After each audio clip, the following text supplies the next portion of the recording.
Training a baby requires infinite energy. That's why they say it takes a village. So they can spread it out amongst hundreds of people. But sometimes you just don't have the energy to do something. And you wonder if it's a bad thing. Because we all understand that as a parent, you just simply don't have infinite energy. And that's sort of just that, right? So the question is, what do you do? And I think it's very difficult to come up with an answer for that. There's a lot of lessons my daughter has learned because her parents get tired. And that's normal and natural, and that's the real world. And I think one thing that's very difficult for parents is how to transition their kids to the real world, right? The real world could be harsh, but it's not to say you don't learn lessons from it. The real world could be mean, could be cruel, could be all these things. Most definitely, it's imperfect. And they just have to learn how to deal with it, how to live, how to exist in the real world. We create this fake artificial world for them, and we think it's good, but the real key is they learn lessons here in our artificial world that they will continue to use in the real world. They learn decision making capabilities that they will continue to use outside of our home. That's the real question, and that's what you want them to achieve, and that's what you hope they achieve. And it reminds me of another fake environment that I live in, that I work in, called a hospital, where diets are controlled, activity restricted, where all these things that are not normal life are just normal to me and whoever else is working in a hospital. And we forget that this is just but a small segment, small portion of their life. Do we teach them lessons there that they will continue outside? I would dare say, for the vast majority, no. They don't choose a healthier diet, they're just restricted. They don't choose to eat this or that. They're just told when they order other stuff that no, you can't have it.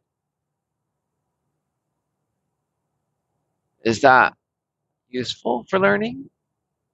Are they going to change the way they eat the other 360 days of the year? I dare say not. And some of us have been transitioning to a more realistic portrayal. Why should I think you have wonderful blood sugars because you're restricted here when you don't restrict yourself outside? Why should I trick myself? Why should I think that you eat a heart healthy diet with low sodium when that's not practical for anybody who ever eats out? Who even touches fast food? It's not. Who's teaching lessons? See, as a parent, supposedly, purportedly, presumably, while you're going through stuff at home, you're teaching them lessons. Explain them the whys, the hows. Obviously, that doesn't always happen. Well, in a hospital, does that ever happen? Yeah. Worse than the worst parent, perhaps? Maybe as good as the worst parent? Whatever way you want to look at it. So here's the deal. I missed that class called Transition to the Real World, called Going to College where your parents don't live with you until you do your homework. They don't watch you, wait for you to come home at night, know when you walk through their front door. But I think that class is simply not offered in most locations. Where do you sign up for that class? Which parents teach that class? How is somebody, even if they took a class, supposed to be prepared with a class of 1 day in duration? Oh, you mean it's a longer class? Yeah. Isn't it supposed to be like a 18-year-old class? 18 years of teaching, little by little, day by day, month by month, year by year for 18. I'm just a new dad, only been a few years. The more I realize what parenting is about, the more I realize it's actually about training them to be independent. That's my job as a parent. Even though I love my daughter, I'd want her to always be with me. I love the state she's in where she's so needy and wants me and clingy. It's not going to last, and it shouldn't last. My job as a good dad is to make sure when she goes off by herself, whether it's college or afterwards, that she'll be okay. She can make her own decisions. Yeah, sure, she could ask me for advice, and I'd love that. But she'd be able to make her own decisions. Good ones. If not good ones and she gets herself in bad situations, that she knows how to work her way out. She knows how to make the best out of a bad scenario. I think the one difficulty is what's her personality type going to be? What is she going to be like? Should I be working differently with her? And I don't know the answer to that question because much of what I teach her is based on myself, my own lessons through life.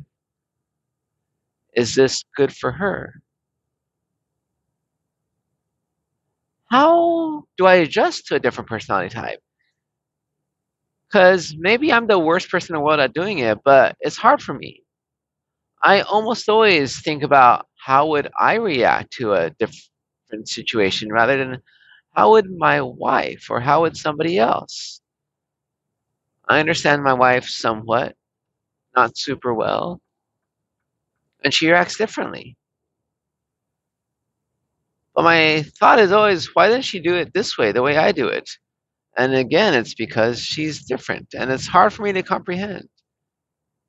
But I think the big thing is my daughter. She's at a different stage in life. I don't exactly remember what it was like being two. In fact, I don't at all. I have people who told me about it and what I did, but I don't remember myself.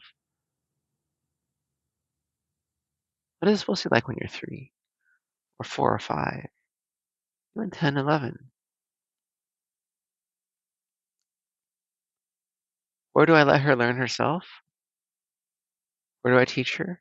I think the practical, the real answer to that is parents always try to teach their kids. They think they'll save them heartbreak, but kids have to learn a lot of important lessons themselves. And that's just what we call life and growing up. But it's a journey, right? Many times we think of each and every day these momentous decisions as the end of the world, the worst thing in the world. And I don't think so. I mean, neglecting your kid day in, day out, month and month afterwards, is going to cause bad consequences for your relationship. If you do it every now and then, because you're busy, and generally have a good relationship, I think it really doesn't make much of a difference. From what I've seen, kids are very forgiving, especially at a younger age. And you look at the abuse kids put up with from their parents, and it's amazing. And I think it's because the odds are stacked in favor of the parents. The kids, by nature, have this tremendous love and affection and this belief that your parents know what they're doing and do right.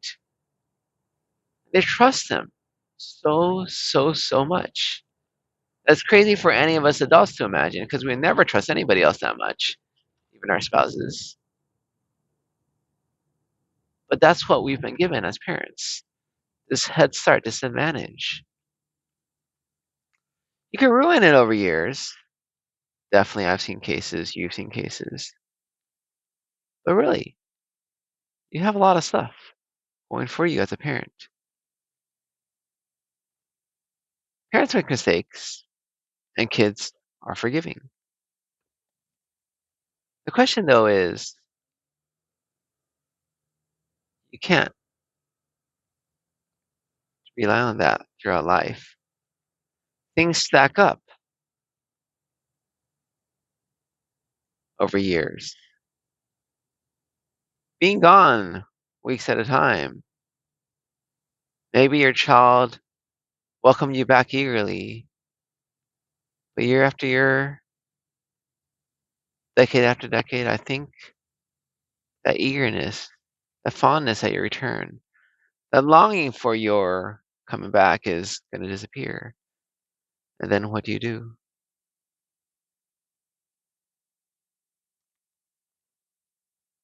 For me, it's also a thought because I spend a lot of time with my daughter. I don't work that much.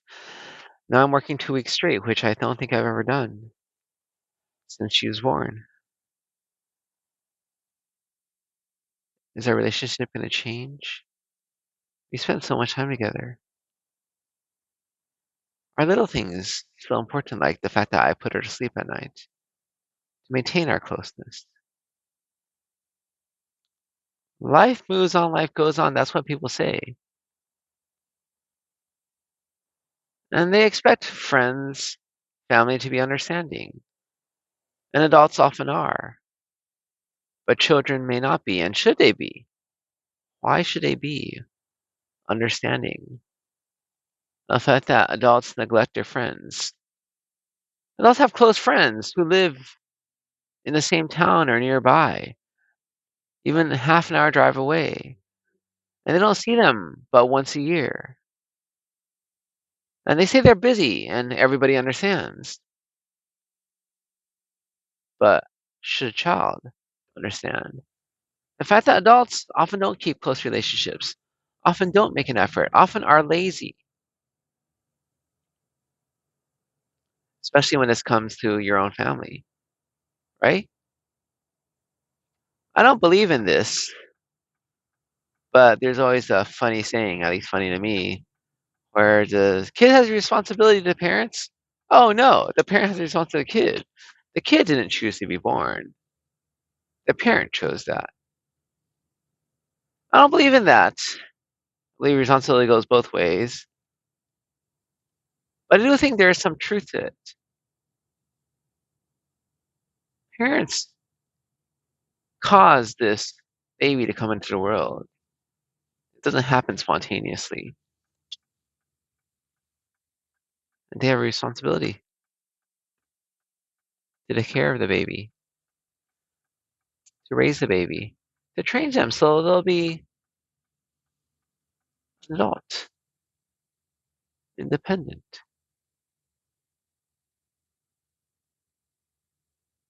adapted, functioning. And I would add a differentiation between my goals and my parents' content in life. But how do you achieve that? I think there's a playbook, there's no easy solution. The answer is you do, by whatever means necessary.